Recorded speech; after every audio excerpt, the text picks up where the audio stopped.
हम साधना करके लोगों को प्रसन्नता दे रहे हैं, प्रसन्नता ही तो दे रहे हैं, और ये पूरे भारत को प्रसन्नता एक खेल में देते हैं। अगर ये विजयी हुए, हमारे पूरे भारत में पटाखे छुड़ाए जाते हैं, पूरे भारत में आनंद मनाया जाता है। क्या इनकी साधना नहीं है? ये भी तो इनकी साधना है। ये अपने अभ्यास में रहे और इनका यही भजन है, अपने अभ्यास को पुष्ट करें। भले वो खेल है, लेकिन पूरे भारत को आनंद प्राप्त होता है इनके विजयी होने पर। अगर हम कहीं किसी कारणवश, तो हमें अभ्यास की पुष्टता पर ध्यान देना चाहिए, हमारे अभ्यास में कमी नहीं होनी चाहिए और बीच बीच में नाम स्मरण कर लेना चाहिए। तो इनके लिए यही साधना है। अपने अपने लक्ष्य को अगर हम दृढ़ता से निभाएं तो हम अपनी जगह उन्नति को प्राप्त होंगे और ये अपनी जगह उन्नति को प्राप्त होंगे और दोनों एक ही जगह पहुंचेंगे, क्योंकि ये परमात्मा के इस विश्व में इस भाव से रह रहे हैं, हम इस भाव से रह रहे हैं। तो सेवा वो भी है और सेवा ये भी है। ऐसा नहीं कि केवल परमात्मा की चंवर डुलाना ही सेवा होती है, अलग अलग सेवाएं होती है। तो इनको भगवान ने खेल सेवा दी। अगर इस सेवा में प्रवीणता पूर्वक संसार को सुख पहुंचा रहे हैं और नाम जप कर रहे हैं, तो ये भगवान की सेवा ही कर। हमारा कभी कभी क्या होता है कि जैसे हम 15-20 लोग एक उसमें है, अब कईयों के प्रारब्ध उसमें जुड़े होते हैं। आपके अभ्यास की कमी नहीं है, लेकिन प्रारब्ध उसमें जुड़ा हुआ है। अब अगर उसमें अशुभ प्रारब्ध ज्यादा जुड़ गया, क्योंकि विजय उनकी भी होनी है ना, तो आपका अभ्यास फिट होने पर भी आपको हार जनित दुख देखना पड़ेगा।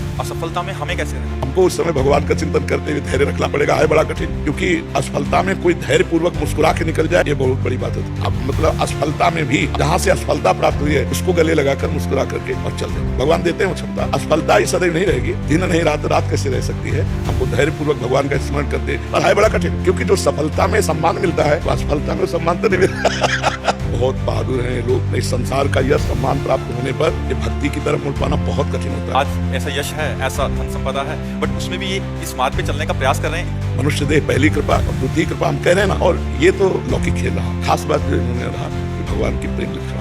अगर इस खेल में हम जीत गए तो सदा सदा के लिए जीत जाएंगे।